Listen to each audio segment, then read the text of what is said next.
It's now the afternoon of January 29th, 2008. We're continuing our series of discussions for the Rutgers program on the governor, the Brendan Byrne Archive. This afternoon we're talking to Jim Goodman. Jim was political and state house reporter for the Trenton Times from 1973 until 2006, and was one of the most incisive members of the press corps over those years. You started at the Trenton Times in 1973?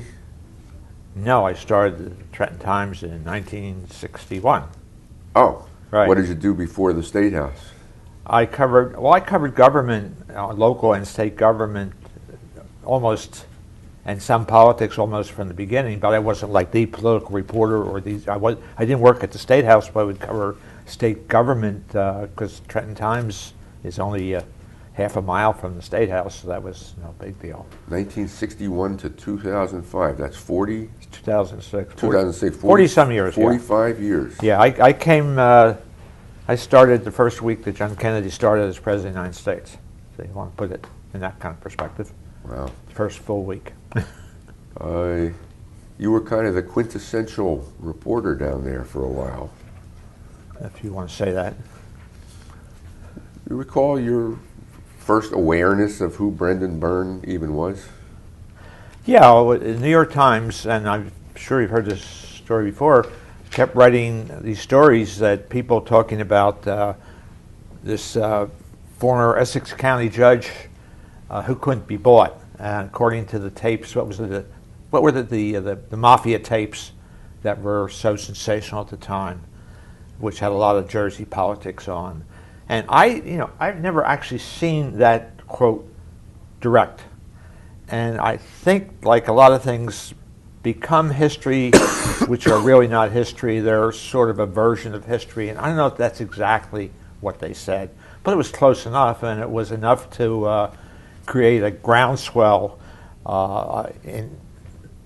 initiated by really the New York Times. It just constantly was bringing up his name. This is my memory of. You get Ronnie Sullivan, and here he can probably tell you because he wrote stories. And I can tell you a story that I heard secondhand, I don't know, about those stories. When Brendan Byrne was elected and began the fight for the income tax, and there was a lot of stories of alleged corruption running all around the state about people who worked for his campaign, or did most of which seemed to me never amounted to an awful lot. But this same guy, Ron Sullivan, wrote those stories. Everybody wrote those stories. That was like, it was a feeding frenzy at the State House. Every day there'd be another press conference. Even a guy who was a nobody in the Brendan Byrne administration, some guy was down the hall, I can't think of his name, I called him a kid, obviously he was in his 20s, held a press conference one day that charging Brendan Byrne with being corrupt. There was, of course, nothing. He was. What was the suggestion that somebody was profiting from an income tax? It's just a long time ago. But I remember. But this is the kind of things, and almost anything could be said about Byrne would get in print. It's the feeding frenzy kind that you have when something looks like a governor or a president or some major politician is involved in some sort of scandal. There's an awful lot of stuff in the papers that has very little basis in reality. But Byrne's popularity was way down at the time. I don't know how much polling was done on governor's popularity in those days. Not too much, but you used to work for the New Jersey Monthly, Michael, and they did a story on Brendan Byrne. And they got his cooperation to run the story, and they just trashed him to pieces. I don't know who wrote the story. I'm sure it wasn't you. And it was a phenomenon, basically, that whatever you want to say, was just like Jim Florio later on. You could say anything about him, and it would get in the paper, quick as could. And at one point, Brendan Byrne went to the New York Times editorial board to speak to them. I think it was his first, maybe he was there during the campaign, I don't know, before they knew him. But he spoke, and apparently the Times editorial board, I have secondhand, I wasn't there, were very impressed with him. And they asked him, we don't understand, Governor. You know, whatever they said, with that they told him how impressed they were with his arguments and his intelligence and whatever. And Byrne apparently was prepared. He said, "Well, why is everything?" They said to him, "Why are you so unpopular?" And he reached into his pocket and pulled out a bunch of press clippings. He says, "Because it's these stories. Look at them." And I think they were mostly Ron Sullivan stories. And they said that I guess they weren't too happy that one of their reporters was responsible for whatever. But they said to him, "Well, why is it so bad?" And he said, "Well, don't get me wrong. I like Ronnie Sullivan. Ronnie's a good guy. And in fact, if it hadn't been for him, I would never have gotten the Democratic nomination." And he was referring to all the stories that Ron wrote with unattributed sources, which you could get away with a lot more in those days than I think you can right now. Anyhow, that's the story.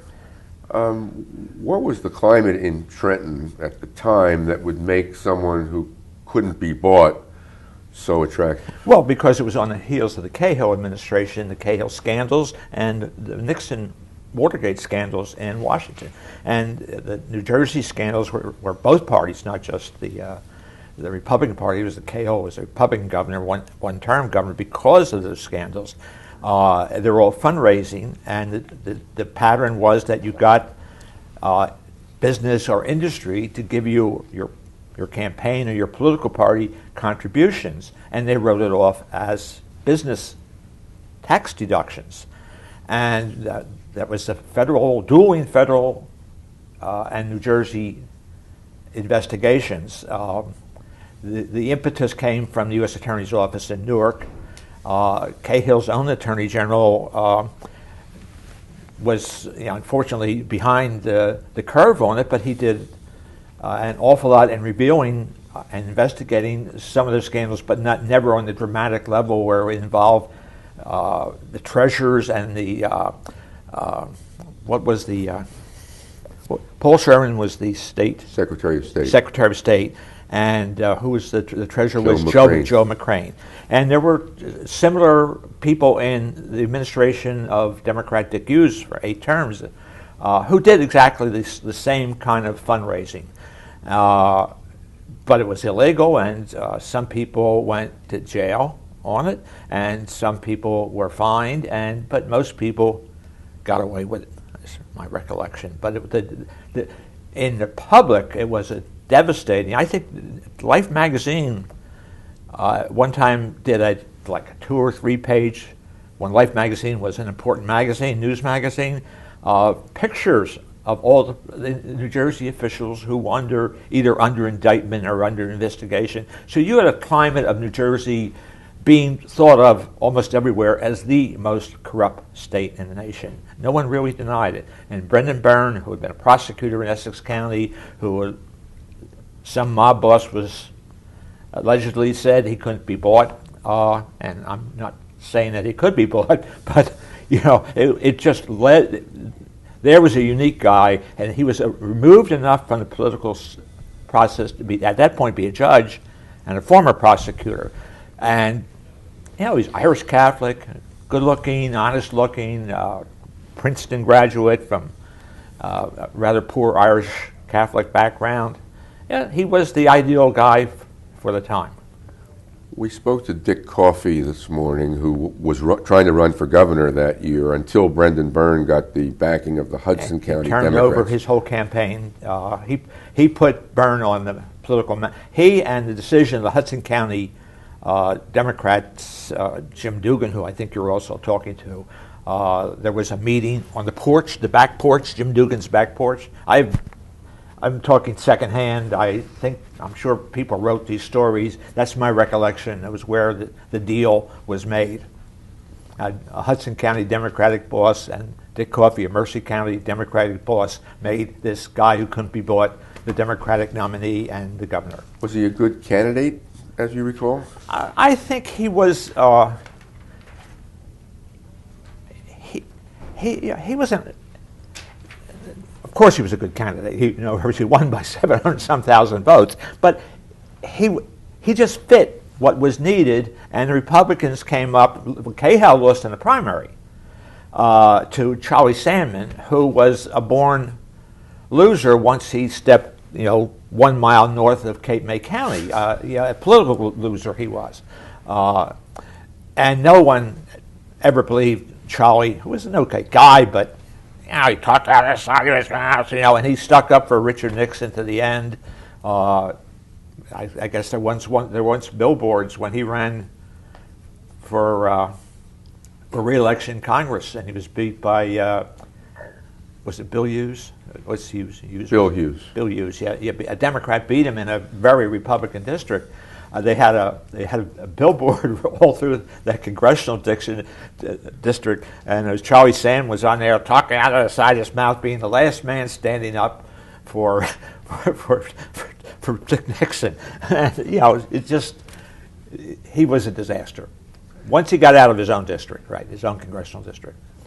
So Byrne could have been a weak candidate and still won that election, is essentially what you're saying. Oh, I suppose he could have blown it, but I don't know how. Okay. I just don't know how he could have blown it. That's what I'm saying. He could have been a weak candidate. I think it's beyond everybody's imagination that the day Charlie got the nomination, he had run 3 times before for the 2 or 3 times the Republican nomination and never got it. So now he finally got it because nobody else truly wanted it. Well, except Cahill, and he beat the incumbent Republican governor. What do you remember about Brendan Byrne's first term? Well,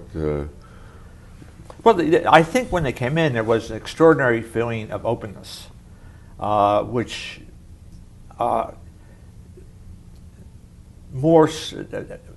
Cahill had a pretty well. I came down, it was Cahill's last year, and I don't know how he was at the beginning. I knew him as a congressman, and I talked to him in interviews, so I had some idea of his personality. And he was a moderate to almost liberal Republican congressman from Camden County. But in this last year, with all the scandals happening, and I don't want to misspeak, there was one of his children was very ill or injured. I forget exactly which. Injured, and that took a lot of his apparent focus off being, the governor or a candidate, and he also ran into, I think, was the beginning of really adversarial journalism in New Jersey, political journalism. I don't think that really existed before on a statewide level. I knew Minor and saw some of his campaigning. And I saw you use his campaigning, and that was sort of like it was covered, but I don't think you didn't have investigative reporters then. I don't think they barely existed, if at all. I'm not sure exactly that, but the Watergate era was the beginning of investigative journalism across the country, and so that started here. Then, Bob Minor. He had always said the governor 2 terms before. What was the governor's name? I can't think of it. We're talking about history now. 2 terms before Hoffman was the governor, who after he died, a letter. His daughter discovered something. He admitted stealing money out of the state treasury, is my recollection. We are talking history, and I don't want to be held accountable for exactly what happened. But that was later. Minor, you complained about if he tried to build a road someplace you didn't want to build a road.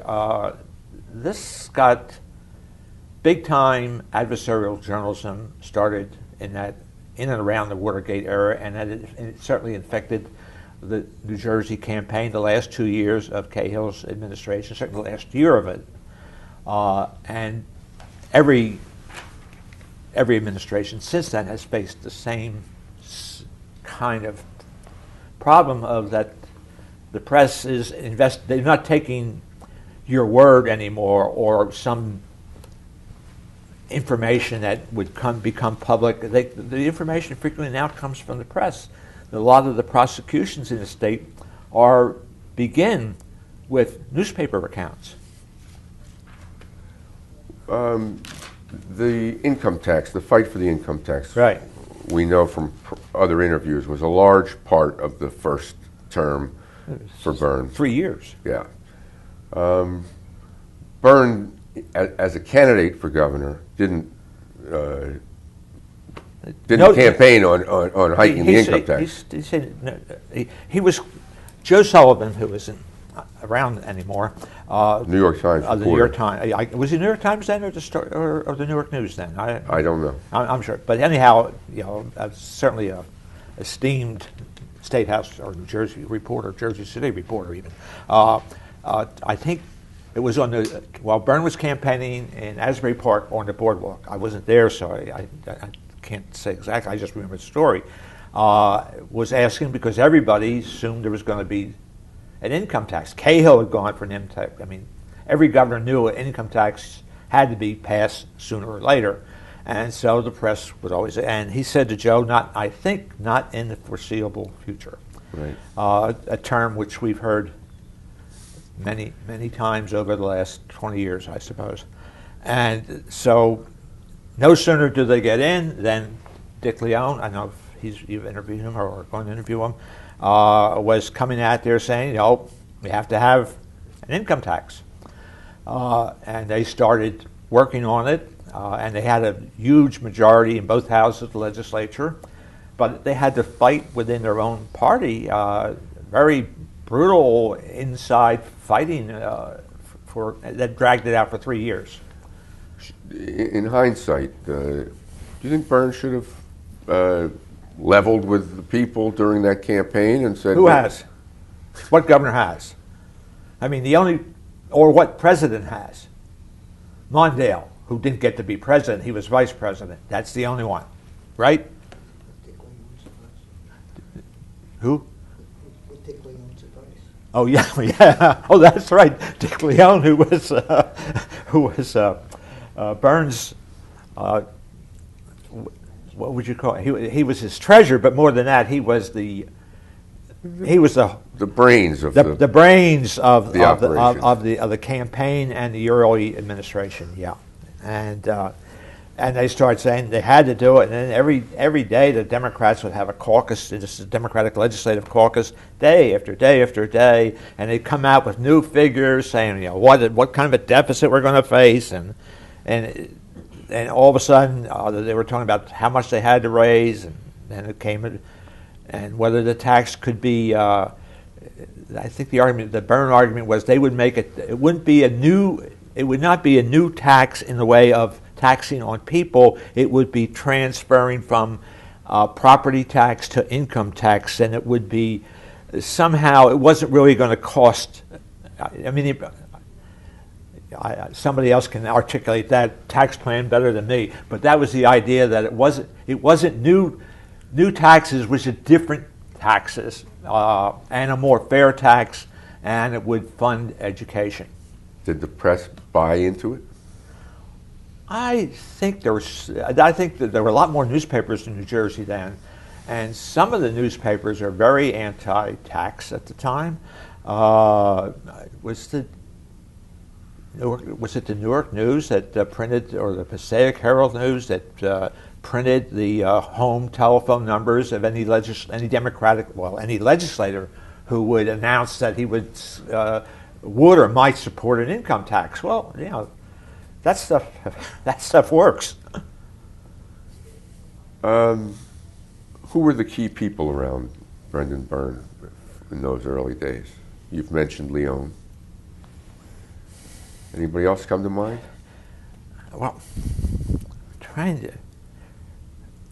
he had a very strong working relationship with the heads, both houses of the legislature, or the assembly. Howard Woodson in the assembly he was not assembly. He had not made assembly speaker when it was supposed to be his turn, and who was probably the first important black legislator that the state ever had. who was a strong backman, and there was Steve Wiley, who was supposed to be rewarded with a seat eventually on the state Supreme Court, and somehow it didn't come off. You had... Remember Lou Caden? Oh, Lou Caden was, yeah, Lou would be the other half of the Leone sort of brain trust. Lou was the, what was his title? Counsel? Counsel, chief counsel, yeah, and he was, if any, I would say Lou was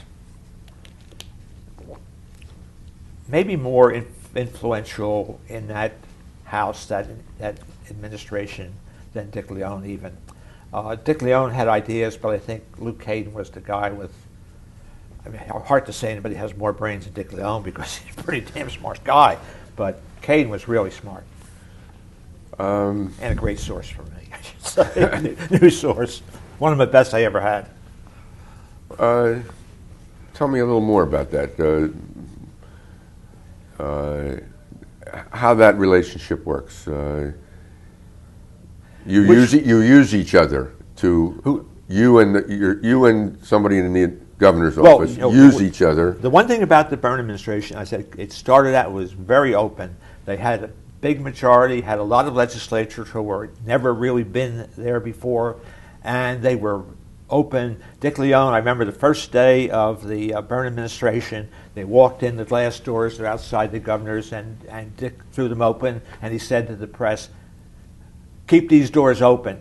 Don't let us get away with anything. Watch what we do." He may have been sorry about that after a while, but that's what he said, and I think he meant it.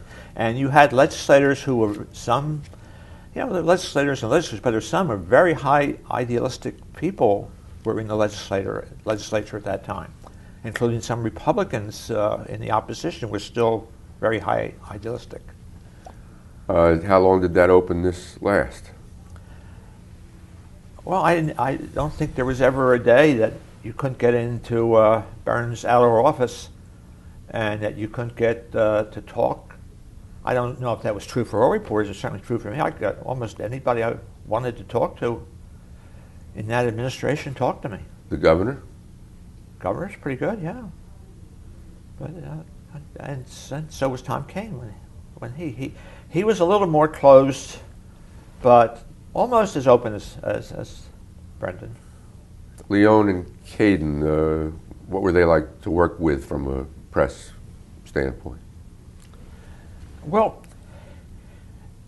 I don't know about everybody. I'm talking about myself. Me, I couldn't find. I rarely know anybody as maybe as or near, but in somewhat. But to be that open as both those guys were under the boiler room of that first year of the Byrne administration politics is.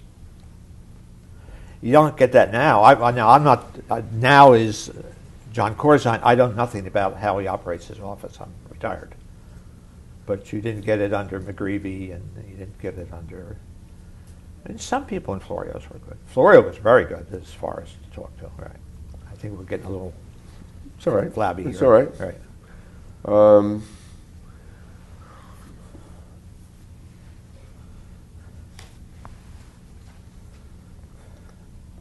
Some people thought of Leone and Caden as arrogant. Would you agree with that? Oh, yeah. I mean, I didn't say they were arrogant. I think people thought they were arrogant because they weren't real politicians. I mean, they came in like the Woodrow Wilson School of Princeton University type of government. That's idealistic. What can be done? Looking. I don't call them saints or anything like that, but they were not your run-of-the-mill politician and somebody goes from a campaign to a governor's office because of what they'd done in the campaign. Now, they were rewarded for what they did in the campaign, certainly Leone was, and I don't know what Caden did in the campaign, but I remember Caden the first day he showed up, just like Leone, as part of the administration, and I knew the people who worked in the counsel's office pretty well. And they were there under Republican administration. And he walked in and said, talked to him for a while. He says, don't worry, you're staying. I mean, you don't. I don't think anybody else ever said that. I've never heard anybody come in to run part of administration and say anybody who's there is going to keep their job. But that's what happened. How do you think he knew that he'd want to keep those people, or you think that was just a? Well, for one thing, there was an extraordinary, maybe unmatched transition from Cahill to Byrne, because Cahill, I don't know that he hated Charlie Salmon, but he certainly despised him. And he did nothing to help Cahill in his Cahill did nothing to help Charlie Salmon in this campaign. This was open. There was no secret about this, and I'm sure that Leon can tell you stories about how much that Cahill did to help the Byrne campaign. They did everything they legitimately could, I think. Let me see. Yeah, let's go further. Was Brendan Byrne fun to cover? Oh, he was, yeah, because one thing, Byrne didn't mind you question him very hard. He didn't mind that you were your adversarial position at all. No, as far as I know, he welcomed it. Was the income tax? I never got any bad feedback from Brendan Byrne on any story I ever wrote. And I'm sure he didn't agree with much of I wrote. I got, a lot of stuff from people who around him who didn't sometimes like what I wrote, but not from Brendan. And I don't think, I don't know, were you there? No, I wasn't there. I certainly wasn't like a patsy for the administration. I mean, I'm sure you were not. No. Because they called me Mad Dog then, so I think it was a little hype, but I enjoyed it. A 3-year fight to get an income tax, Right. with the Supreme Court stepping in to Right. close the schools, to force the tax Right. In a summer session. Right. Sounds like 4th of July. sounds like a good story. Was that a good story? It was an exhausting story, just day after day after day. And, well, you want to begin at some point the story? Where that part tell of me the, this. Tell the story. No, I mean, do you want to begin, like what are we talking about? The fight lasts 3 years? Are we talking about the summer session? We're talking about from the day they first decide to go back on the foreseeable future pledge. Okay, well, that was warfare within the, and we had to repeat that more recently when Florio raised $1 billion or $3 billion. 2.8. $2.8 billion. Okay, so Florio, too, had campaigned on I see no need for new taxes. almost exactly what Brendan Byrne said. Yes. But at that point, everybody knew that they needed taxes. We all wrote that he's going to have to do something. And the theory, we're talking about, you don't want to get too much in Florio now, right? No. Okay, no. But what we will say, I will say this much: there are people in the the Florio administration, who said, and they looked at what happened in the Byrne administration when he proposed taxes. They said, well, okay, he got a lot of political heat, but the Democrats held the legislature at the midterm, and he got reelected by a landslide. Not same as the first time, but a landslide. And the Democrats maintained power. So we'll get over with this. And we'll get over this. And it'll be gone, and we'll go on from there. We won't drag it out 3 years. In hindsight, I think a lot of people argued that the reason why Byrne was able to hold the Democratic majority, because it's so large, but also because they were still arguing about it. And when they did pass it, the people were worn out. They had heard the fight for 3 years, and no alternative ever was offered to the income tax. And if you get into the re-election campaign and Ray Bateman, that's another, extension. We'll get there. We'll get there, not now. But Could Byrne have handled the tax issue better?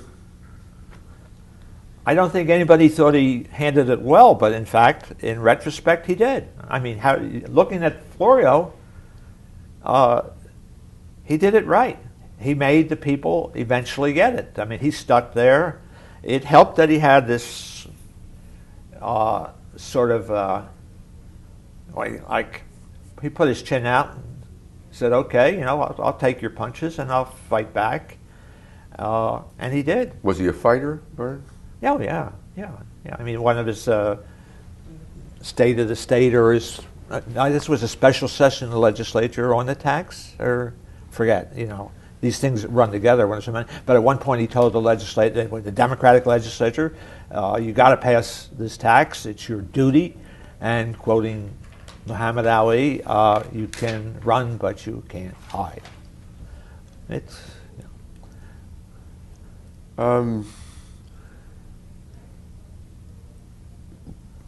What else did he do early on? Did he? Well, the first thing he did was the public defender, public advocate. Public advocate. That's right. Right.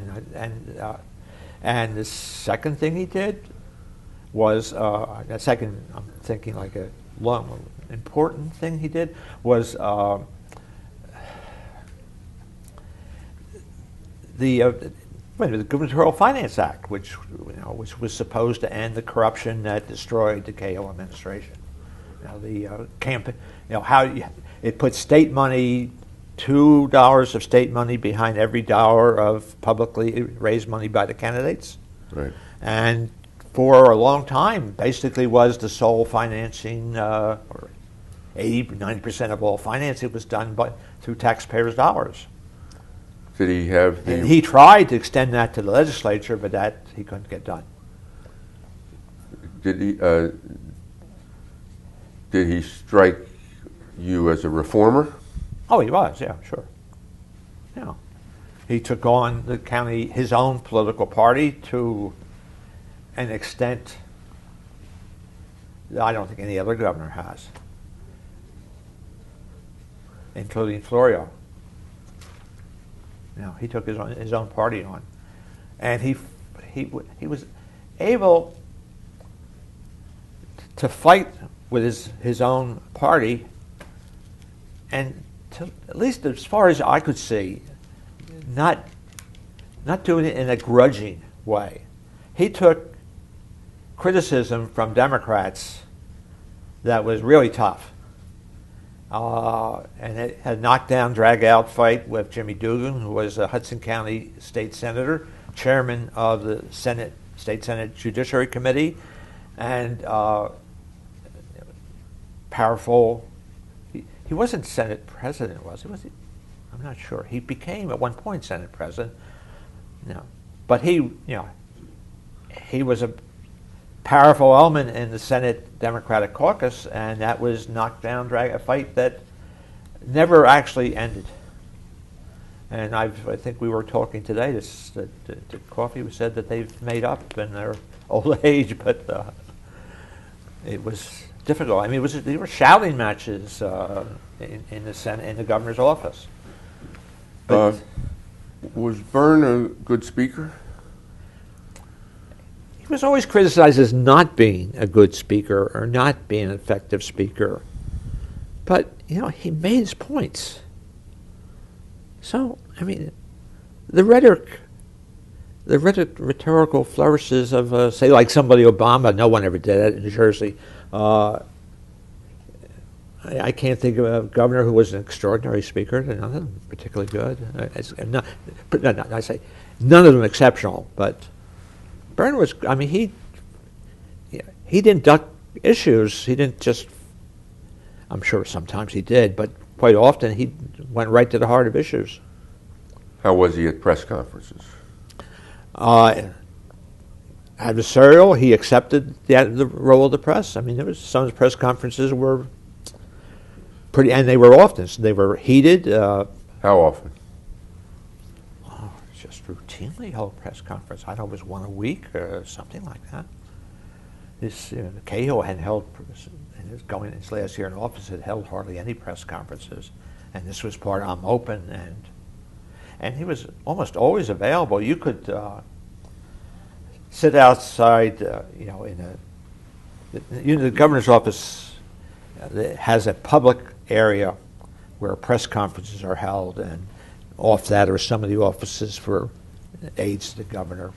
And there's a small office to the side, which is sort of where the governor does his individual work, where the Woodrow Wilson desk was still there at that time. And then a larger working office behind that for meetings with large groups.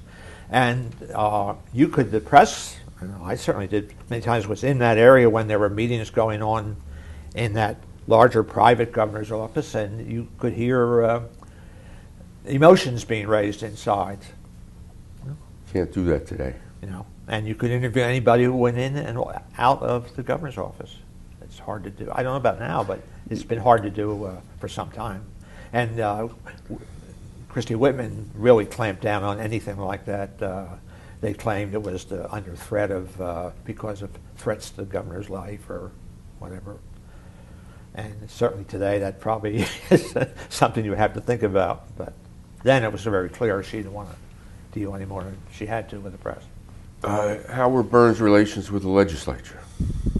Well, we've been talking about that. They were frequently combative, but he held parties for the legislature, the traditional parties, the Christmas party, the beach party, and was he able to get something through? Forget the income tax for a minute, because that was so controversial. We're talking about the first years. Yes, right. Yes. Was he able to get things through? I can't think really of the legislative record of the first year, because other than those big ticket items, it was the whole story was whether or not you're going to have an income tax, and whether, Brendan Byrne went to the legislature was very unhappy with Byrne, and as I'm talking about the Democrats, when they had a hearing before the Supreme Court on the income tax, and he testified himself in favor of the income tax before the Supreme Court. They were not happy about that. They were unhappy about his relationship with Robert Willents, the Supreme Court Chief Justice, who, ironically, was appointed really by Cahill, or nominated by Cahill, in a lame duck session of the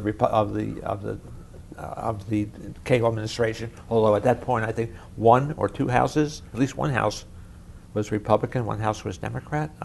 Well, Robert Willents wasn't appointed by Byrne until well into the second term. Wait. So, because Hughes became the Chief Justice. You got me? Yeah. Totally. It was Dick Hughes, right? Okay. Yeah. It was Cahill who half appointed. Cahill put Hughes in. That's right. And they did it in the lame duck session, and both parties could do nothing. One, he was a Republican, and two, how could Brendan Byrne reject Dick Hughes? There were a lot of. There was a lot of foisted upon Byrne. Well, certainly he didn't have much choice. I remember. In fact, I don't know how I could forget it. Momentarily, I broke the story in an old-fashioned way a newspapers used to work, where we had editions during the day, and so it was. I guess, was it the first day or no? No, it wasn't. No. Andy Baglivo was the press secretary for Cahill at the time, and he was great buddies with Herb Wolf, who became Brendan Byrne's press secretary, first press secretary, I think. Yeah. And I was working in my office in the State House. I just had one desk I shared with the New York Daily News, and Herb calls me up and says, Goodman. Herb was at the Trenton Times. Herb was then editor at the Trenton Times, right? Or not editor, but an editor. And he called up and he would tell me he said, there's a big story breaking, you've got to get it. This is 9 o'clock and we have a 10 o'clock deadline. In the morning? In the morning, right. See, these are non-existent things anymore, even you guys.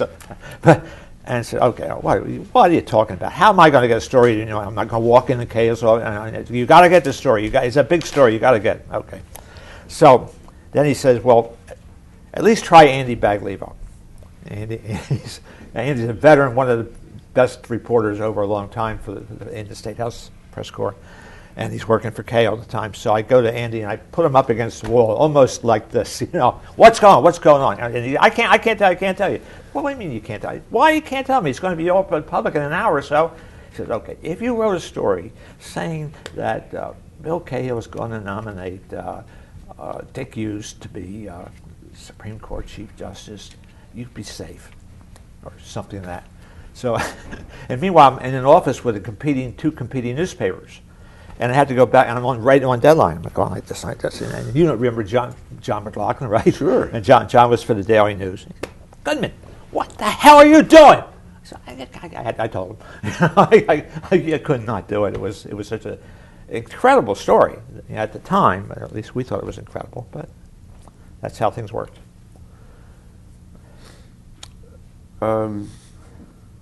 Let's talk about the Byrne re-election. Did you think he could be re-elected after? Well, let me step back 1 second. What was the reaction to the imposition of the state income tax? Was it?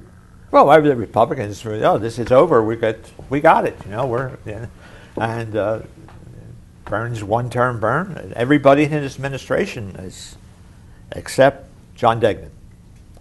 And I don't know about Dick Coffey. Did you? We haven't gotten there with him yet. And said it was, he couldn't do it. Was Dick Coffey was the Assembly executive director at the time. So he wasn't part of the administration. But yeah, I mean, how can you win? Now, you lose. I mean, this is accepted. This is the law. Okay. Do you remember what you thought? Oh, that would be subservient. I know. Did I think he would read? No. I thought Ray Bateman. Everybody liked Ray Bateman. Most liked Republican in the State House context, maybe more than Tom Kean, that I can think of. He's 3-time Senate president for the Republicans, just so he could run for governor, and this issue was handed to him. And so, Brendan did his thing. He said, what's your alternative? What's your alternative? And then finally, Ray had to come up with a plan. And he had a press conference where was that in Newark, I think? Believe so. Yeah, and we were up there, and it's in fact it was the same place where Christy Whitman gave her not the same place, but the same sort of frame where she had her plan to repeal an income tax, and he came up with his plan, and it was drafted with the aid and assistance of Bill Simon, who was in the Nixon administration, treasurer was he? Treasury Secretary. Yeah, Treasury Secretary. His name was on all the dollar bills and was thought to be a brilliant hot propper at the time. He turned out to be a little on the kooky side. I think, I think he lost his chance to ever get elected office when he made an appeal for a permit to mount a machine gun on his property in Morris County. That's a sort of, but anyhow. But Bill Simon sounded like a pretty high level guy. If he says here's a plan to repeal the income tax, and it would have some credentials. And but the plan said, and what Ray's he couldn't totally demagogue the issue. I'm afraid he said, well, we can repeal the income tax for the first term, but then the second term we would have to reenact it. So therefore, what's the deal? Who cares? And Brendan Byrne held a press conference at the State House after it, and he called it the BS plan. And I think I said to Byrne, "Is that you're saying this is bullshit?" And I forget his response, but I think he talked about it in a symposium you had on him a little while ago. BS for Bateman-Simon plan. Yeah. Yeah. Oh, yeah, okay, but I said bullshit, okay. That plan came out, as I recall, maybe 2 months before the election. August, September, around It there? was not cold weather. It was pretty close to it, right? Were you? Well, Burns survived the primary. Survived the primary, and with a lot of people and what from he his did own is party and his own cabinet challenging him. Right? yeah, what 2-3 guys in the cabinet challenged him. None of them. Yeah, the most serious sounded like it was the Middlesex County. I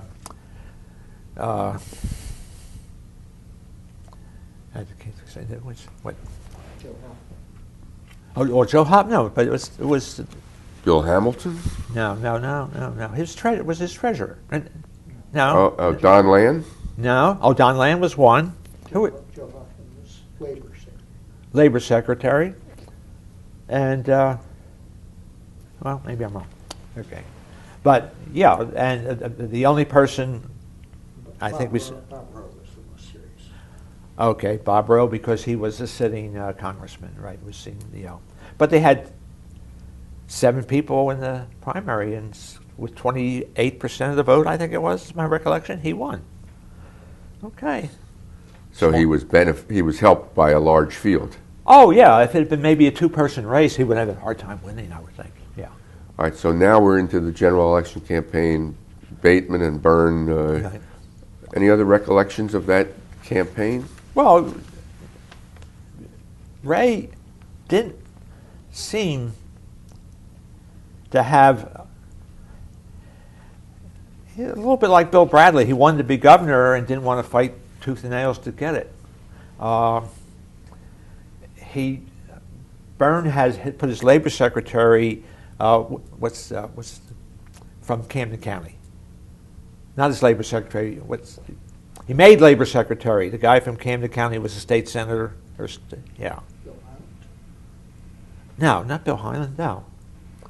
We got to check these names, but it was a key thing because he split the AFL-CIO because Charlie Marcianti was then seen to be the AFL-CIO. He could, whatever he said, went, and so the AFL-CIO was going to endorse Ray Bateman, and Byrne took them on and fought a brilliant inside game with him, and John Horn, that's right, and he made John Horn labor secretary after Joe Hoffman left.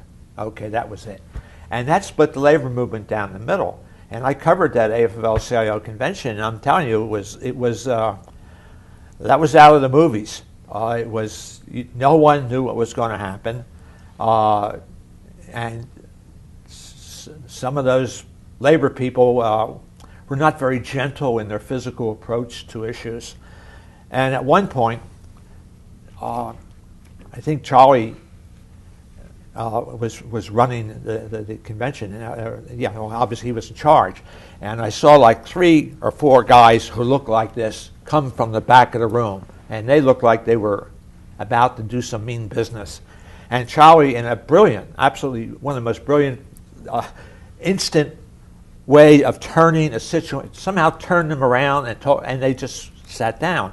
But meanwhile, Ray Bateman did not get the endorsement, and that endorsement meant an awful lot then. Today, it might not mean much with labor's diminished role.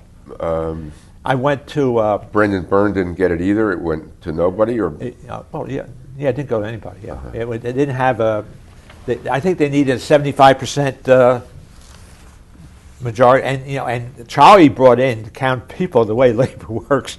You could count any union that worked in your state, and they could vote their membership. It wasn't like delegates voting, and so it was a brilliant work by the Byrne, whether it's administration, figured the strategy out, but they did it.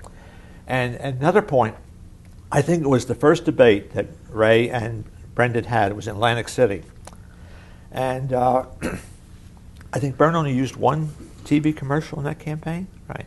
So what went on in the trenches really, really counted. And Byrne said something, he looked at Ray, and Ray just couldn't believe what Byrne was saying, because they were friends. I mean, they both liked each other. And Brendan said, well, I know you don't like me, but what's the other guy going to do? And that was a pretty effective strategy. I mean, I came back from there. I'm not sure I understood that. I know Byrne said to Bateman, I know you don't like me. No, he's talking to the people. Oh. The people. He's talking to people. Anybody's watching the debate. He said, I know you don't like me or something to that effect, but what's the other guy going to do? And Ray just seemed to lose his whatever there. He didn't have it. And I went back that night, and we had an afternoon paper, so I could write a story. And the polls were still very bad for Byrne. And I talked to Joe Santangelo, and he said, "Well, press secretary, who was his press secretary at the time?" And he said, "Well, okay, we sort of this is where we think," which sounds like, "Oh yeah." But it was fair. But I wrote the story saying that the Byrne people were confident that they're not out of it, that if the way they want the campaign to work, they can win based on that. And I wrote the story, and I had certainly more than one editor, challenged that I was being brainwashed by the Byrne campaign, which Brendan Byrne might have enjoyed it if he heard that, but I don't think it was so. Right? How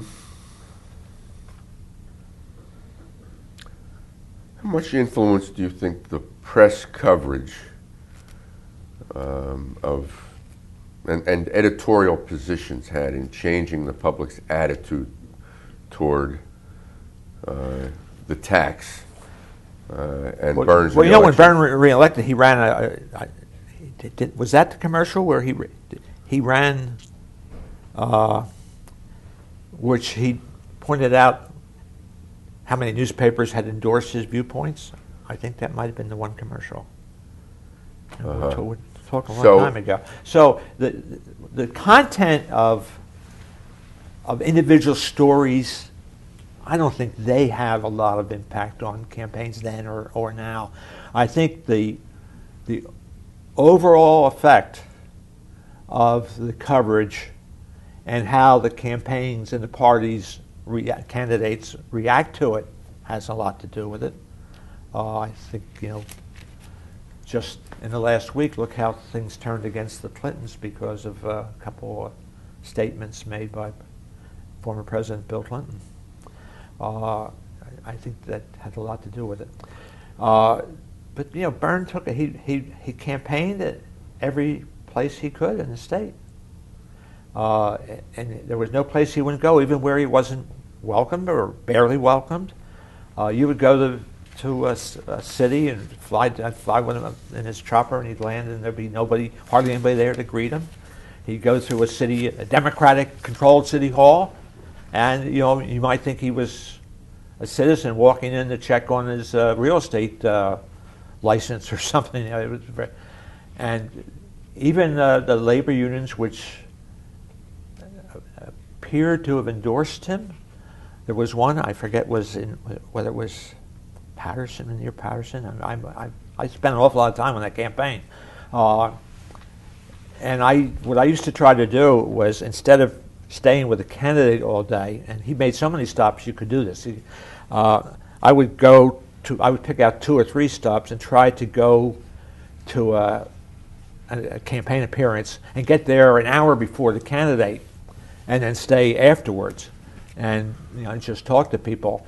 So I went to this labor supposed rally for Brendan, and I got there where the union chief was telling the labor members how they had to act when Brendan Byrne came in. And he said to him, "Look, I know you don't like this guy." This sounds like something else he just said, but in exact words, but he's all we got. And so let's give him a good hello or whatever when he comes there. And of course they did. And I wrote that story, and I tell you, there are some people in that Byrne campaign who wanted to do a number on me the next day. But in retrospect, how do you think Bateman should have handled the tax issue? See, I don't think Ray had it in him. You know, I don't think he had it in him to fight a hard, tough campaign. It just wasn't there. And what could he do? I mean, if he could have demagogued it, said we don't need it, but he knew you couldn't get rid of the tax. First place, you had the tax passed to implement a Supreme Court decision, so you could. How could you change it without the Supreme Court? But he could have demagogued it, never would have to do it because the Supreme Court would have stopped him. Other politicians would have done that kind of thing. By election day, did you know that Brendan Byrne would win? No, I don't think anybody did. Even on election day? No. I don't think Brendan Byrne thought he was going to win. I doubt it. I mean, we were just talking, we had lunch with Dick Coffey about what happened on election day. There was a huge storm throughout the state, and roads were flooded every place. The path from New York City to New Jersey, the path line was shut down.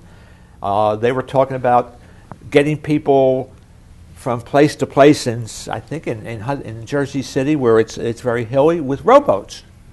And so Bill Hyland, I think it was his decision. He was the Attorney General. He was the Attorney General. He appealed to the courts to keep the polls open, and that appeal was turned down. I think I don't want to get in some other stuff that may have happened. I don't know about, but they still won because Jersey City showed up for Brendan Byrne. They voted for, and by the way, Jersey City was another place where the endorsement of Byrne was suspicious, whether the Democrats and the mayor Tommy Smith,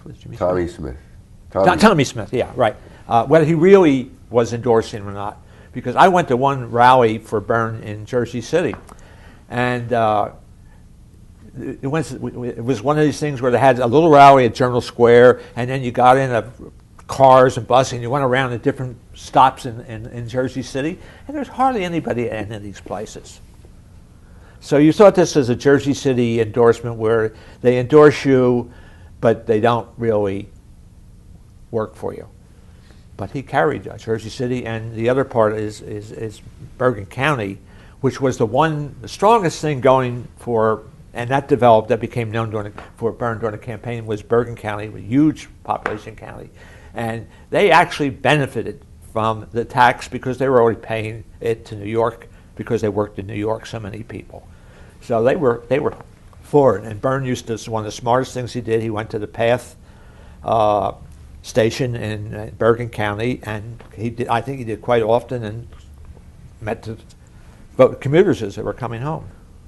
Ray Bateman tells the story of coming home the night before the election, I believe, and finding his homestead rebate check in the mail. That's Ray's story. Yeah, I mean, that's not. And knowing he'd lose the next day. Do you remember those checks? I remember that. Yeah, sure. Oh, yeah. And the Republicans fought that, and I don't think Byrne was too enamored with the rebate check system. I think that that's my recollection, that he said it's going to cost too much to administer. We've heard that before, but rebates are the way if you're going to have a tax rebate, you have to do it with checks or a tax return to the voter somehow. Right? Do you think Byrne's campaign style changed from 73 to 77? Oh, yeah. Well, I mean, he just rode around and talked mostly generalities when he campaigned first time. I mean, he talked. There would be no Watergate in New Jersey, no version of Watergate in New Jersey. He would put, honest, open government, and he had a lot of the League of Women Voters type people that were supporting him. Whereas in 77, by 77, he was able to talk more. In 77, he was the fighter to save what he felt and what he told the voters he did was right. And obviously it worked. I mean, no one's once he got the renomination of this. Let's move into the second term. this was the term where now that the income tax was done, he could get some other big things done. Right. Right? What stands out in memory? Of things he wanted to do when he was, I mean, Or the, just the a- big, the okay, big, the big big- accomplishment in the second term was the Pinelands. Tell I mean, us about it. Tell That's us about it. huge. Why is that huge? Because it's what's 20% of the state or something. 1/5, 20%, Yeah, well, it put a freeze on development of 20% of the state. Areas that I guess touch. I don't know if it touches as far as Camden County, but once you get much below Camden County, from there almost to the Cape May, there are pinelands, and the development had already started there, and it would have. I'm sure, if that hadn't succeeded, much of what is New Jersey Pinelands now would be malls and houses, and they'd be dying for lack of water because it would have wiped out the water reserve of the state, or could have. Allegedly, it would have. I assume it would. I'm not an environmentalist, and Byrne did that, and he really, it looked like a fight he couldn't win because he did it by executive order, and which meant no state money could be used to contravene that order unless the legislature acted to override it. And for a while, it seemed that the legislature isn't going to let any governor do this. And Byrne went to the people on it. And I guess the environmental movement, which really just began in New Jersey in the last years of the Cahill administration, when they stopped development of Tux Island, that's another story, but supported him, and gradually the legislators found that the people were on his side to preserve the pinelands. And they voted for it. Byrne did, I don't know how many executive orders. I really didn't think of that before we started talking, how important executive orders were in the state. Because he did, I don't know how many others, but that was one. You've covered a lot of governors since Byrne. Right. Where does he fit in? Where I do you think- place him? I think he has to be.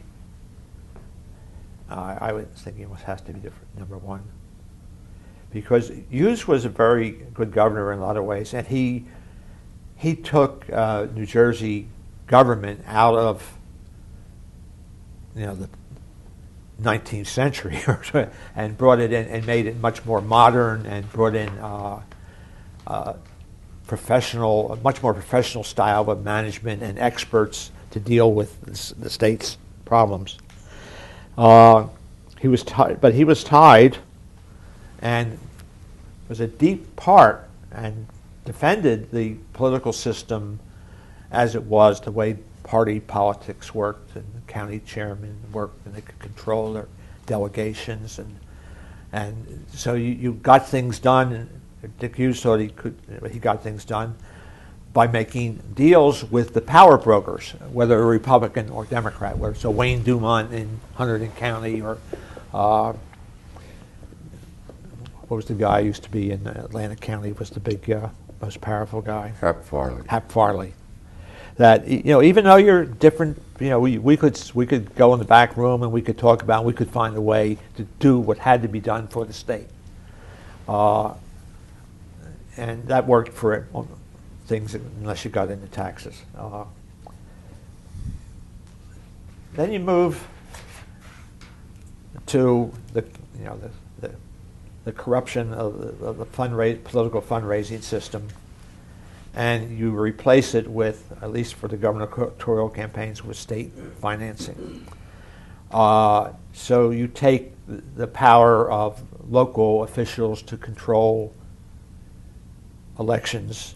A lot of the power, they're not denuded, but it certainly took a lot of the power from them, which I think they've all gotten back now because they've found ways to raise more money than, and the state can't match that kind of money. They can't pass a tax to finance a political campaign for a governor. if somebody else has more big money in it, they can't compete, and that's why you can elect the John Corzine. Keep going. You told us about Hughes, and Cahill, you say, was touched by scandal. Right. And Byrne reformed. But also, Cahill was stuck with a lot of the reason he obviously got elected was an aversion to the most liberal politics of the Democratic Party, or it was against urban renewal. Well, urban renewal goes back. It was against the riots. That was the Democrats' fault. They let them happen. Whether it's that programs that spent state money for reforms, social programs, all the things that have sort of died nationally in the last 10 years were just growing. They were all new started in Hughes' second term, and carried out to a large extent by Byrne, but gradually falling apart. Let's go forward now. I mean, after Byrne comes Kane, and then Florio, and then Whitman, and then McGreevey, and an interregnum period of Cody, and then Corzine. I think you started to say that Byrne stands the tallest among all of those in some way. I think so, because what he did, the things that were terribly difficult to do. Hadn't really thought about what are the best things Kane did. He certainly Kane did elevate the civility of politics in the state, because he was a Republican who was basically, his whole career was above the baser, more gut-wrenching struggles. I think we need to stop. Okay, take a break. Right. I don't know. Other reporters must be there, but none of them wrote the story the way I wrote it. I don't understand. How could they not see what was going on? Was that the building trades that they split off? It was the Building Trades Council, yeah. Archer Cole. Yeah, Archie Cole. Jim Grogan. Jim Grogan, yeah. With Joel Jacobson involved, yeah. too? He's not part of that, but he might have been, involved in it. Yeah.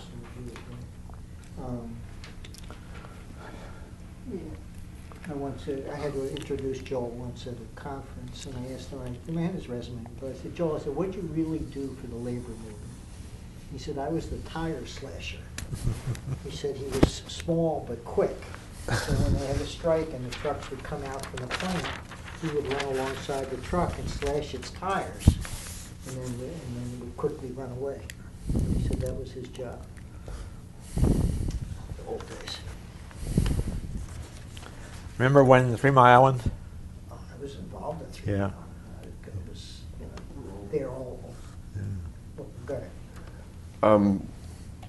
Before we took a break, I was asking you to try to compare Brendan Byrne to other governors. I think you said that Kane had accomplished a fair amount in 8 years, but you still felt that Byrne had maybe taken on harder fights or accomplished more. Is that right? Well, the big fight that Kane, might have been able to pull off and done, and he would have gone. If he had, he would certainly be at least as equal or more important than Brendan Byrne, and that was property tax reform.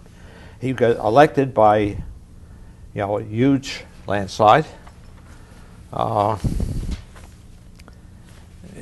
Everybody loved him. The legislature, the Democrats sometimes supported him as much as the Republicans. I mean, the Republicans support, and in fact, he counted on Democrats, and somehow or another, not that long after he would normally refer to property tax as the most unfair system of taxation, he decided it was communism. I think he used the word.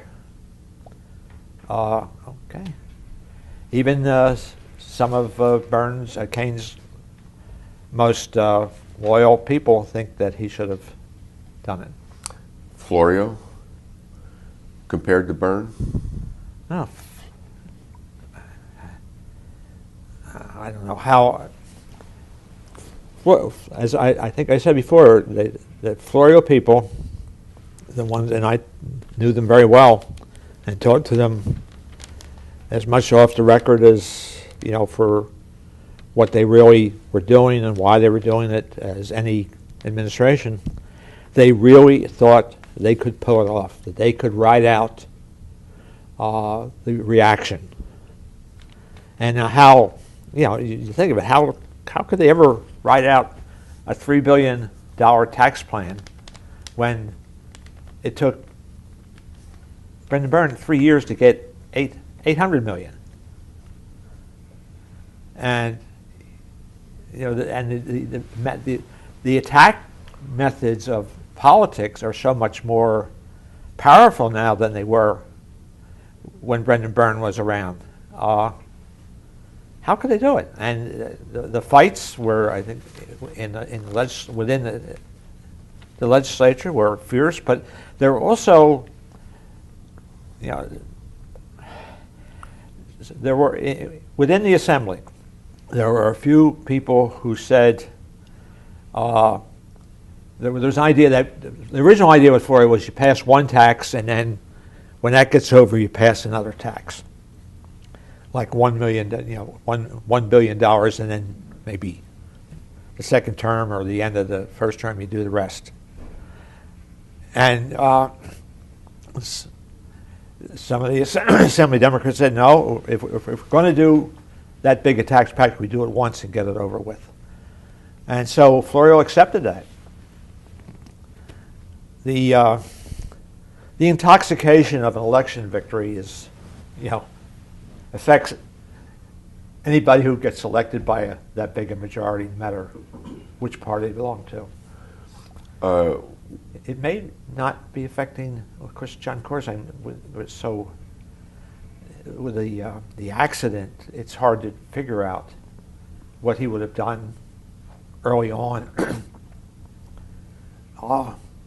just based on the euphoria of getting elected. And so what he's doing is so much more sober. Whether it works or not, he doesn't have the kind of a personality of a strong, I am the leader kind of personality that Florio had, that Byrne had. Kane didn't have that kind of a personality either. I mean, his first thing was, we're going to reorganize government, which every Republican has been saying for, I guess, since maybe the revolution, I don't know. And so they formed this big task force and spent GMIP. quite a few $1 million. GMIP, the Government Management Improvement Program. And the bureaucracy said they wouldn't have anything to do with it, and he didn't fight to make the bureaucracy adopt that. Kane, not much of a fighter, I don't think. Was Whitman a fighter?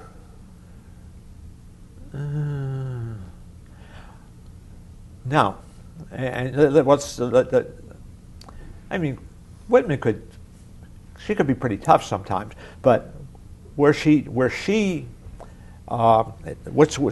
vouchers is the issue. I think I would sort of focus that kind of a judgment on. She campaigned for it. She got the endorsement of the Democratic mayor of Jersey City based on school vouchers. And when she got elected, and the New Jersey Education Association talked to the legislators that it, I don't know if it owns them, but it certainly is considered most important. These were Republicans, and they both went to Christie Whitman and said, no, we're not going to do it. And she didn't fight. So Therefore, she's not a fighter in a real sense. Was Florio's reelection effort hampered, do you think, to some degree by public cynicism over political promises on taxes going back to Byrne? No, I don't think so. That's not my impression. Whether that's true, I mean, public sentiment is grows by the year. I mean, there's always more than there was before. After all, you forget that he almost won. I mean, he had turned it around. He had gotten almost a consensus, and polls were all showing him winning. Republicans were sort of figuring, Christie Whitman isn't going to make it, and they were making alliances with the Democrats. How much support was there? Strong support for Christie Whitman? I don't think. Do you remember her riding on the bus? The picture of her riding the bus like alone, looking depressed, like that's right. Yeah. The press had fun with Brendan Byrne in his second term. He traveled a bit. There were photos of him in bathing suits. What was that about? Huh? What was that? Well, there he was just sort of defiant. I got my second term.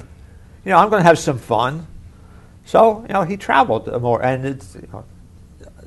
I think some of the opposite. Some of that stuff is kind of phony. Governors travel. I don't know. I don't know how many he was. He may have set a record though for being out of the state in his second term. In fact, Joe Merlino, who was the Senate president, said he was governor almost as much as Brendan Byrne was in the second term. And it was pretty nominal. Not nominal. It was pretty impressive the way he. Did New Jersey's image improve under Brendan Byrne, do you think? I would say no. Improved under Tom Kean. Maybe not for the right reason, but certainly the image improved. You remember a famous New Yorker cartoon that the Kean administration loved so much? It showed two couch potatoes sitting at home, and they're watching the TV, and with a husband or wife or husband says, "Hey, that Tom Kean's a nice guy. Let's get in the car and take a ride over to New Jersey." I mean, that showed the mood. I mean, no New Jersey governor was as popular as Tom Kean. It just hasn't. And some of that popularity is because, he didn't do some things he might otherwise have done. Byrne helped bring the Sports Authority to fruition. Yeah. That helped improve the state's image, didn't it? Yeah, but when when they named it after him, it didn't improve his image. That was just the reaction. And there was one thing, just that Byrne went almost counter to his campaign. He and Dick Leone had very critical of the Sports Authority proposal. I covered a lot of that Sports Authority proposal, so I remember it pretty well. And some of the more liberal commentators in the state said, what are they trying to give us sport? Circuses, Roman circuses or something. When our cities are falling apart, that kind of criticism. But then he and Leone and Cliff Goldman, who was the state assistant treasurer, deputy state treasurer, they looked at it and decided, it would be good for the state. And certainly that didn't hurt New Jersey's image, having one of the best, most public, visible sports authorities in the country. And for a long while, it was the most successful in that it didn't cost New Jersey taxpayers anything, except it was paid for by revenues that weren't tax revenues. What about some other Byrne era? From the horse track was the principal, and then the horse track industry fell apart, and so then it became a cost item, right? Right. What about some other Byrne era initiatives like casino gambling, New Jersey Transit, the Pinelands that we discussed before? Have they stood the test of time? Well, the Pinelands certainly is. Yeah, I mean, all this, the casino gambling first was Byrne was not very enthusiastic about that casino gambling as a candidate, is my recollection. But once in, they supported it, and when he ran for re-election, I think he announced his re-election drive on the boardwalk in Atlantic City or outside a casino, I think. So that was so important to also building a lot of support for Democrats in South Jersey, yeah. New Jersey Transit, another creation during the Byrne administration, a I success. think people just take that for granted. They don't thank anybody for it except complain about the fares.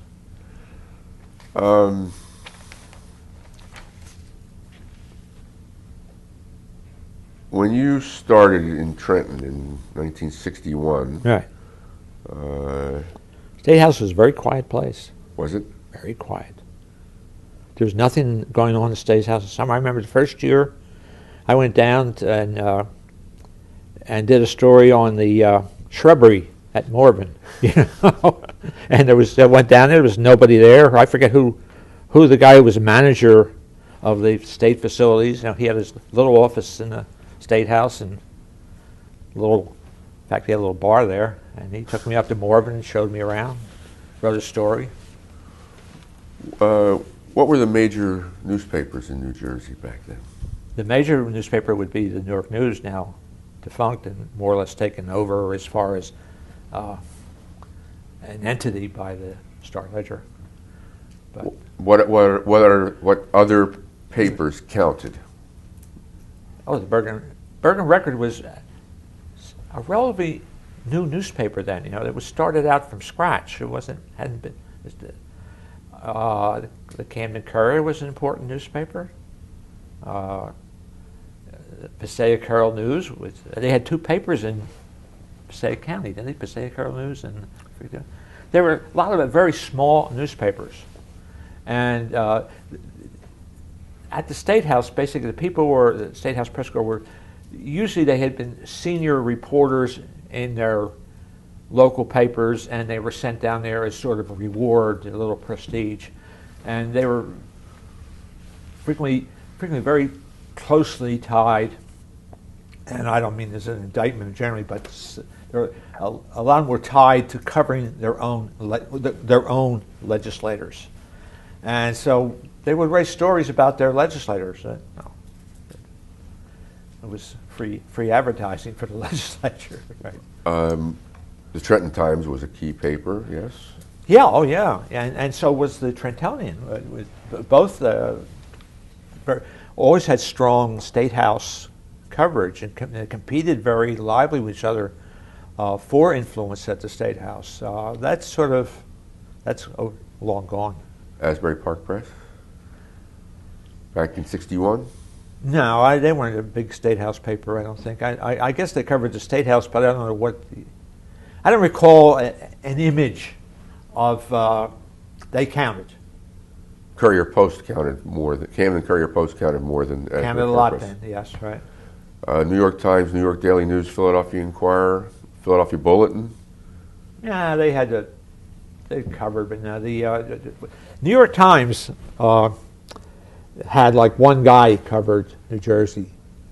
George Cable Wright was his name, and he was. He's dead, so I can't hurt his feelings. But they used to call him George Cable Wrong. But then they had periodic fits and starts. The Daily News at one time had New York Daily News had a New Jersey edition. They don't last. So now you have the New York Times. They have a Sunday section and some daily stories. I think the reporting in New Jersey is far better now than it used to be. The New York Times. New York Times, yeah. Yeah. Okay, so certainly one of the most colorful legislators that anybody ever could find was David Freeland from Jersey City. He was responsible for some pretty important things like the one man, one vote. I think he filed the petition which brought about the ruling that every voter, that every legislator had to have roughly the same number of voters behind him in his district, rather than one state senator and two assemblymen for each county. but he was also one of the most flamboyant people ever. He used to sit in back of the assembly, and then I guess and later the Senate, and write poems. And people thought, gee, he's a poet. And he had published poems. Of course, he paid them have them published. But and of course, he was famous for disappearing when he was under indictment or under investigation. Faked his own death. He faked his own death and wound up finally discovered living a high life in Bimini. In the Maldive Islands. Maldive Islands. So he comes back. He comes back, and he's in federal prison because he hasn't really been as cooperative. He was allegedly or supposedly made a deal with the prosecutors to tell them all about Jersey City. By reputation, one of the most corrupt cities in small cities, probably in the United States. By reputation, I'm sure there are worse. But he didn't talk as much as they wanted, so they changed his sort of favorable condition, and he was in federal prison somewhere in Jersey. I'm not sure. Camden County, is that? I don't know. Federal prison? No, it can't be now. But anyhow, so I'm at the Jersey Journal just checking on a story in their files one night, and a call comes in, and Peter Weiss, who's a longtime, now deceased reporter at the Jersey Journal, took the call because he was knew Dave pretty well. And Friedland is on the phone, and he says, "Hey, you know who's here?" I mean, Peter does. He says, "Yeah, Jim Goodman." "Oh," he says, "let me talk to him." So I pick up the phone, and I thought he was going to complain about some story I wrote about him, but he didn't. He says, "Oh, yeah, I really miss Lorenzo. And I was wondering if you could visit me, if you could stop off at Lorenzo's and get one of their steak sandwiches and bring it down." And I said, "Sure," and I would have, but he got transferred to some other prison after that. Is he out of jail now? I think so, yes, right. How about Joe Merlino? Joe Merlino, of course, he's a Trenton senator, and I knew him as an assistant prosecutor, and pretty well. Probably the strongest armed Senate president the state ever saw. I mean, he could bring other legislators to tears by refusing to do something they wanted to have done, and exerted enormous authority over and control of the Senate. I remember Ann Martindale, who was another state senator from Mercer County, who was somewhat of his protege. When an important vote was coming up, I forget was the tax or anything, and somebody said, "Well, what are you going to do about this, Ann?" And Ann said, "Whatever my president," meaning Joe Merlino, "tells me." But one of the things, when the App scam or some of these political scandals broke, not App scam, the campaign financing. And I remember one time I was asking about what impact this had or whatever the question about it on politics, and he said, and he got furious. He said, "How can they do this to us?" I said, "What do you mean? It's a crime." He said, "No, they've changed the rules. If they want to change the rules, tell us, and then arrest us if we don't follow the rules." Another time with Joe Merlino is he could be pretty petty, and he disliked the mayor of Trenton, Arthur Holland, very, very much. And Arthur Holland was, I think Brendan Byrne was giving him some honorary appointment to a historic commission. No money, no power, no influence. Something that made Arthur Holland, who was an epitome of a do-gooder in politics, feel good. And Merlino wouldn't move it, which is senatorial courtesy, which means the senator uses his power to stop a nomination from getting to a vote in the Senate. And this went on for a while. And okay, so I would go up to Joe, and we're in the Senate on the floor, and the session is over. And I said, "Joe, when are you going to move Ann Martindale?" He said, I said, "Well, if you don't tell me when you're going to move it now, I'm writing a story tomorrow's paper that says you're using senatorial courtesy." Now, Joe said he did not believe in that he was opposed to senatorial courtesy. And he just, in a typical Joe Merlino fashion, his face got red, and he yelled at me, and he said, "If you put that in your goddamn paper, you're a goddamn liar." Well, we did. We put what he said in the paper. And at that time, we were owned by the Washington Post, and they had a little more guts than some other people who've owned newspapers in the state. So they ran it. and eventually he cleared the nomination. Dick Coffey. Well, Dick, as you know, is a strong Mercer County chairman when it was a very rigid, hard-line organization based on loyalty. He succeeded Thorne Lord, who established this hierarchical system of politics in the Mercer County Democrats. And you could criticize it. They were always saying the Republicans were always saying, "Oh, they get the contractors are all giving kickbacks to the political party."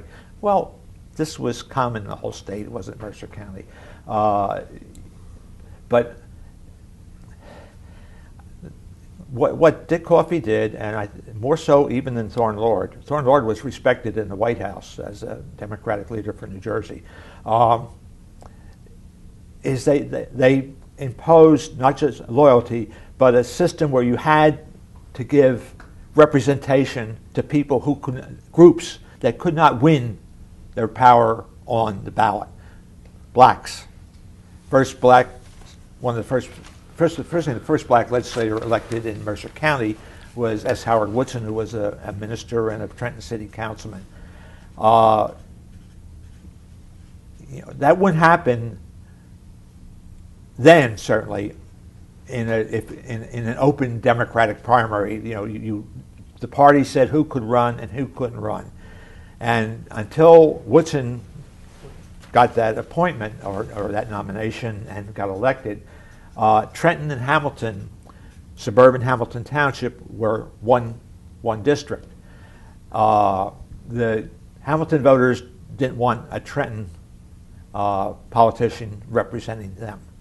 In fact, he was black, certainly was one of those reasons. And that split the suburban Hamilton from the city, a political split, which has grown and grown and grown. And now Hamilton Township is strictly suburban, no interest or very little interest in the city. And that sort of thing is how suburban politics developed in America, and it broke down the county chairman's control to be able to do some things that were right. How about Al Burstein? Al Burstein was absolutely essential to Brendan Byrne, as Steve Wiley was, to pass the income tax. And he was clearly one of the really classy people who have ever probably been in the New Jersey legislature. He was above the lower level of political infighting, so he was trusted. But and obviously, what I think Brendan Byrne was supposed to give him some kind of a nomination for something. It wasn't the Supreme Court. It was something, or backing for Congress or Senate or something like that, and he didn't, because the politics change, and even a guy who stuck to his principles as much as Brendan Byrne had to let down people who thought that he had promised to do things for them. Bill Hamilton. Very effective. I don't know. I know him, but he was like in the second wave of the Assembly Democrats. Fighting for the income tax, and he was, I thought, pretty good. He didn't have a lot of charisma, and I don't know how he worked in his district, what things he did. I can't say that. I mean, yeah, I think Bill Hamilton's still around. Yeah, I know he is, sure. Wayne Dumont. Wayne Dumont actually made the income tax possible because he was I think the first Republican to support it, and this was after I think Ray Bateman had withdrawn. They thought Ray Bateman was going to vote for it, which would be tremendous support. That would make it bipartisan. Wayne was very rigid, sort of straight and narrow kind of minded Democrat or Republican. But he also was, which would now be a conflict of interest. He was the a solicitor, the legal solicitor for 3 school boards who all were going to benefit from the income tax. So he broke with his party, and that was a big, important break in that struggle. Tom Kean. Tom Kean, I think, as we said before, easily the best liked governor ever, I would say. As a legislator. Remember, he was the Assembly Minority Leader. They only had 14 Republicans in the Assembly. So the Republicans, he was, I think he was he a Majority Leader under the last 2 years of Cahill? Or it's... And yeah, okay, yeah. And best liked, and he, as was just pointed out, when Tom Kean organized, Cahill reorganized, Howard Woodson was supposed to be Speaker, and Tom Kean, who became Assembly Speaker when it was 20. The legislature was an absolute split, but there was a deal made in which he got to be Speaker and make some majority appointments by giving special legislative committee seats to Hudson County, including Dave Friedland. David Friedland was the architect of that deal. David and Robert Wilentz. David Wilentz once tried to get me fired. I was working for a paper in Perth Amboy, which is now Woodbridge, and he used to control the paper. I mean, I didn't know that when I was working for it, but he controlled the editorial page, and if something that he didn't want in that paper didn't get in that paper. And I'd worked there for a very short time, and it was the Kennedy campaign, presidential campaign, and the Edison Township I covered the guy who was the president of the council, and it was also the Kennedy for the Democrats, independent Democrats for Kennedy. Well, he didn't like independent Democrats. They were all supposed to be organization Democrats. I wrote a story about them, and I was called into the office by the editor and asked me why I wrote this story. So I covered this in council, and this guy is independent for Democrats. So I thought it was worth a story. There was nothing in it of any partisan nature. It's just who he was, and I guess he made some statements saying why they needed an independent organization. That must have done it. But Friedland had obviously enormous power. Wilentz had enormous power as a Democratic National Committeeman. But that power eroded, I think, under Brendan Byrne. They had, I think Wilentz opposed his renomination, and I think Wilentz eventually decided to move to Florida and quit New Jersey politics. It was sort of the last days of David Wilentz's power. Robert Wilentz, I must say, you're not supposed to be a fan of anybody in politics, but I was certainly a Robert Wilentz fan. I knew him when he was in the Assembly. I did not see what was purported to be one of the greatest speeches ever made in the state assembly, in which there was a flag burning ordinance law being proposed, and he stood up and changed the mind. Everybody was committed for it. He stood up and changed their minds, and I've heard people who saw that say it was one of the best things they ever heard. As Supreme Court Chief Justice, I thought he ran an extraordinary, by today's standards, obviously too liberal, but I thought he did some really important things. Frank, and tried to do more and gave up.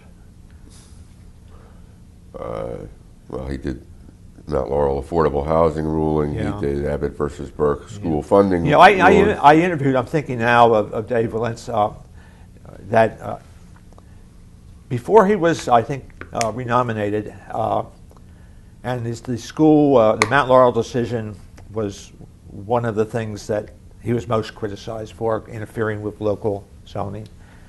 And obviously school funding was the thing people most resented.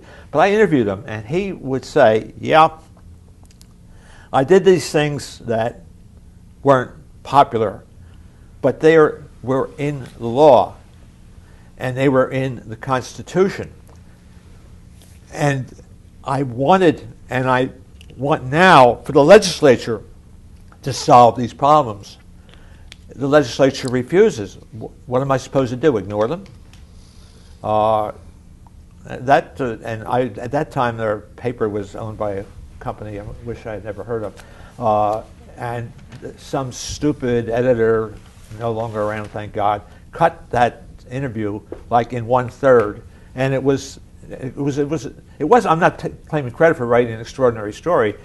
It's just what he said was, and people who read it, what I wrote, who were lawyers, I was getting calls from all over the state. Did he really say that? And he said it. They call that judicial activism in some quarters. Yeah, that's right. That's what they have in this current U.S. Supreme Court on the other direction. Frank Thompson. Frank Thompson, he was, he went to jail for the Abscam political scandals, and I remember talking to a really highly respected Washington political journalist, and he said, he's the only class guy who got involved in that. Everybody else, you knew what they were. I talked to a U.S. attorney who was involved in the prosecution, and I said, "What happened? How did Wilentz do this?" It wasn't like he was. How did Thompson? Thompson. Why did Thompson do this? I mean, he had. It wasn't like he was getting some big payoffs or something. It was $35,000 or something. It was the bribe he took, and he said, "Well, like a lot of those guys in Congress, when they go down there, they drink too much and they lose something, and he did this on the downside, not the upside." But Thompson was a close ally to the Kennedys. He was certainly one of the most intelligent congressmen I've ever seen from New Jersey. But Jack Rafferty. Oh, Jack and I have had his strong adversarial history. Jack was one of those guys. He looked great. And he's tall, thick white hair, great voice, commanding presence. He was mayor of Hamilton Township and I think one or two-term state assemblyman, right? And the guy walked on water in Hamilton. Everybody loved him. And I talked to. He didn't seem like the brightest guy in the world, but the people who worked for him, some of them said, we tell him what we ought to do, and he backs us.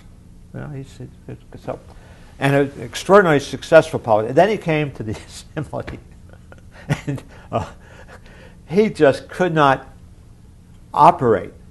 He could not transfer his political skills in one of the largest municipalities in the state to the wheeling and dealing and maneuvering that makes you successful in the legislature. And he was very unhappy in there. Right?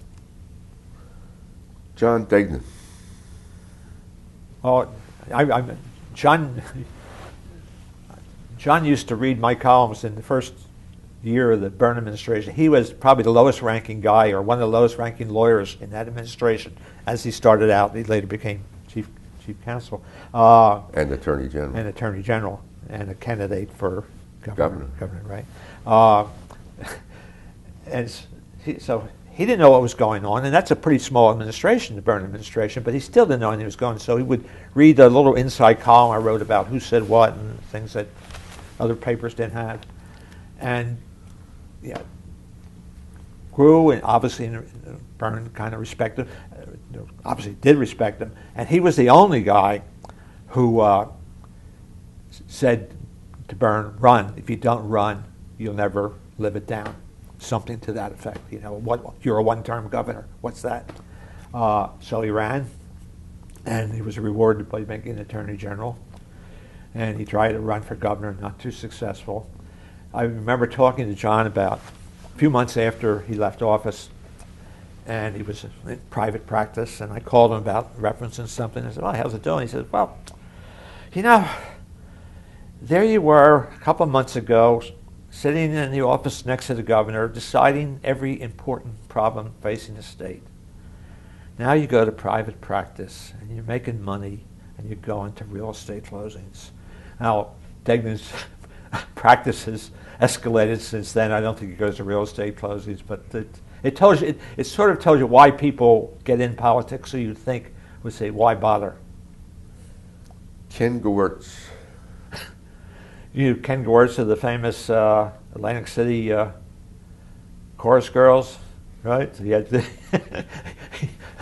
He came to the legislature with 2 or 3 stunningly beautiful aides who he conceded were, I don't know, the chorus girls or casino girls or whatever. Escorts? Yeah, escorts. But, oh, they weren't escorts. Okay. No, not them. No. But he sort of got away with a lot of flamboyant tactics, and he loved it. He got all the attention.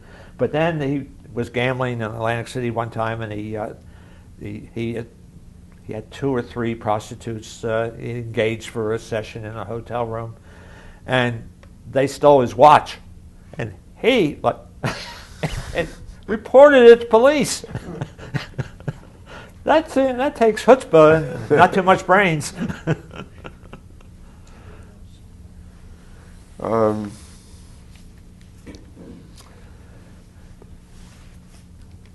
You enjoyed your years at the State House, yes? Yeah, turbulent sometimes. How's the business changing, the reporting business? It's falling apart. It's declining fast. I mean, you're lucky to have some pretty good newspapers in the state, some very good reporters, but I don't know the way newspapers are losing money, and even the ones who are making money, I don't, unless they find a way to make decent profits, there aren't going to be many left, and there won't be much of a future for reporters that, as I've known it. I've known them over the last 40 years now. It'll be something different? I assume bloggers and I don't know how I don't know how to deal with blogging. I mean, it's too much.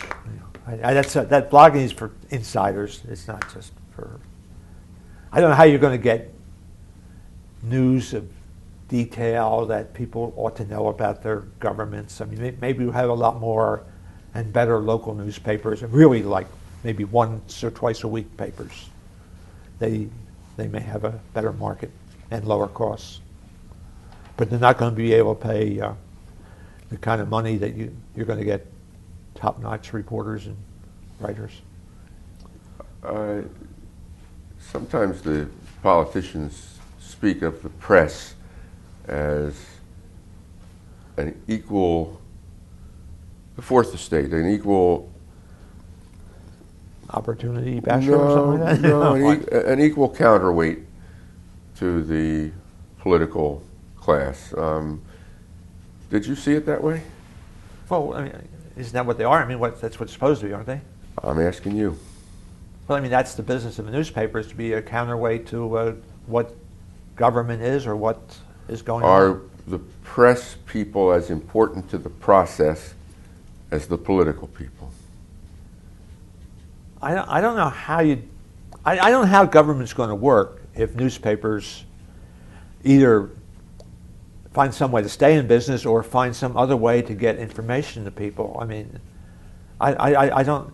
You're not going to have an informed public if they have to count on television. It's just not there. What are the shortcomings of television as you see it?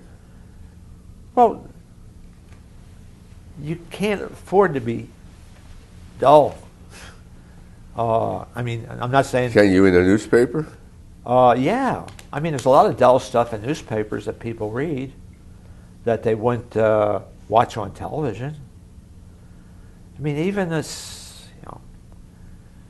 I mean, look at the local news programs in Philadelphia. I mean, they spend 80%, 60% of their time on, violence and fires and stuff. It wasn't, I mean, that may be news, but it isn't anything that anybody can do anything about. If you don't know what your public officials are doing, first, I mean, you represent New Jersey Network, and okay, so you can do stuff about state.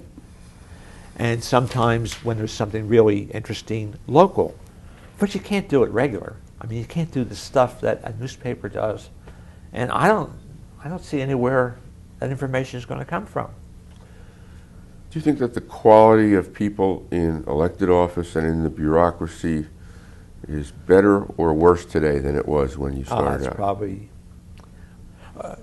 You're talking about elected. Elected and Well, I think appointed. there's a lot more professional people in and around government, but you still have people with really,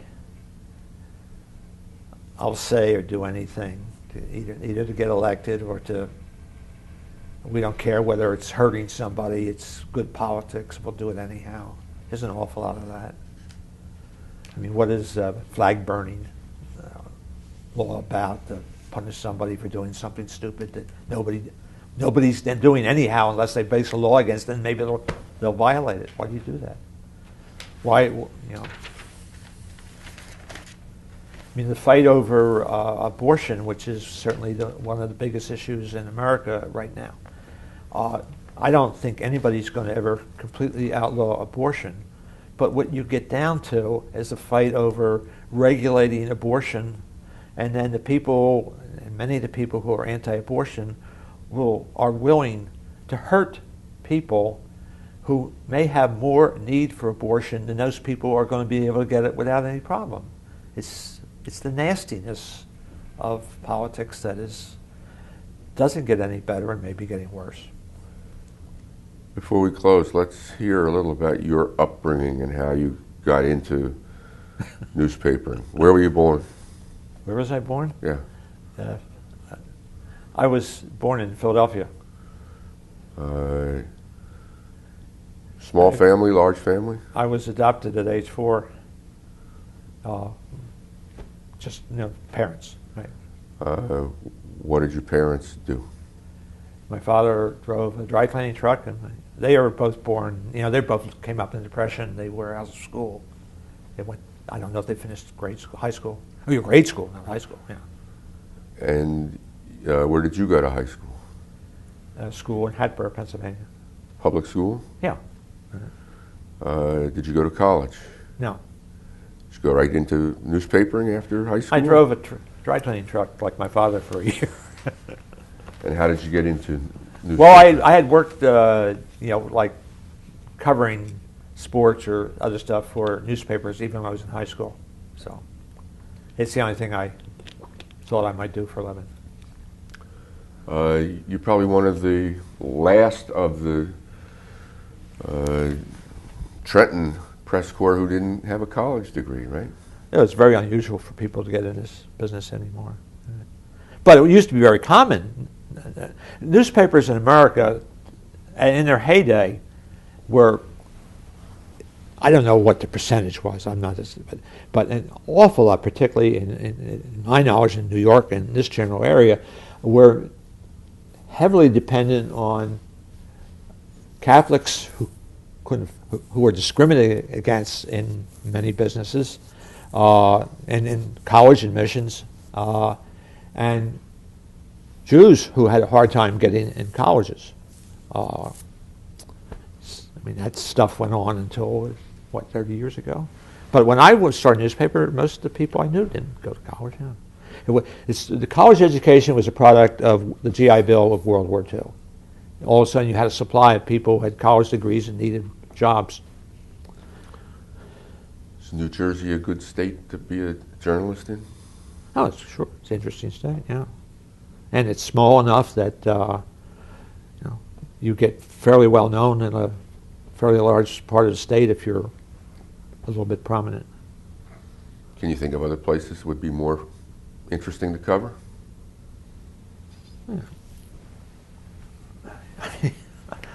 I'm sure that, if you're in the big time, New York, Philadelphia, Chicago, LA, okay, but if you're not in that kind of a big time, New Jersey is as good as, probably better than most.